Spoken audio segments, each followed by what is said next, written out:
Good evening. A bumpy road this morning as the world's biggest ride-hailing companies hit the streets of Vancouver. Yes, Uber and Lyft are finally here. Sort of. Today's launch raising questions about a lack of drivers and limited service areas. And we do want to remind riders to be patient for the first few days and weeks, as there is an adjustment period for drivers and riders when we enter a new city.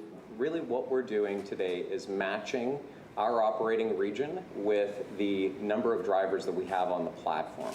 So right now, Lyft is only operating in parts of Vancouver, the PNE and YVR. Uber's initial service zone covers much of the Lower Mainland. So far, only the city of Vancouver has issued business licenses, which means passengers can only be picked up in Vancouver, but can be dropped off in other municipalities. More on that in a minute.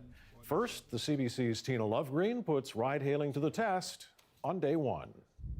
Here I am with my colleague from Radio-Canada, Benoit Ferradini, and we're going to put it to the test. You're going to take a cab. Traditional cab, yes. And I'm going to take either a Lyft or an Uber, and we're going to compete to see who gets to our destination first. Okay, I've got my Uber app here, so I'll put that in. And I'm calling a taxi. Confirm pickup. The Queenie Park. Yeah, that looks like it's his cab. And mine still says 17 minutes away. After some time, the request just expired. Okay, so it's given up on me. Is that what just happened? No drivers to be found, so I decided to try the Lyft app. 3 minutes, okay. Am I your first Lyft ride?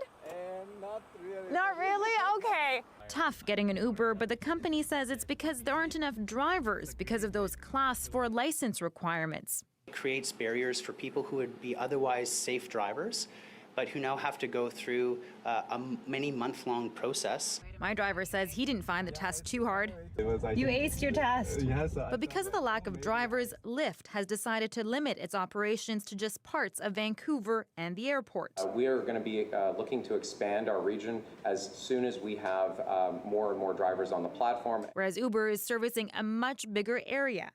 Both say they will eventually expand, but right now they're competing with each other for drivers. We're almost there. I arrived 10 minutes later than Benoit, but who paid more? We both agreed we were going to tip 15%. My total with the tip came to $14.69. And my total is $17.88. So you saved $3, I saved 10 minutes. Yes, but let's consider that this is the first day and the prices, could change depending on demand. So you will pay that price no matter how busy it is, but this price could go up depending on how many people are asking for a ride-hailing car. And you may have more drivers in the future and also less waiting. You don't know. And the companies do say they're still ironing out the details. Let's try this again in like a month on a rainy day on a Saturday night. What do you say? Tina Lovegreen, CBC News, Vancouver.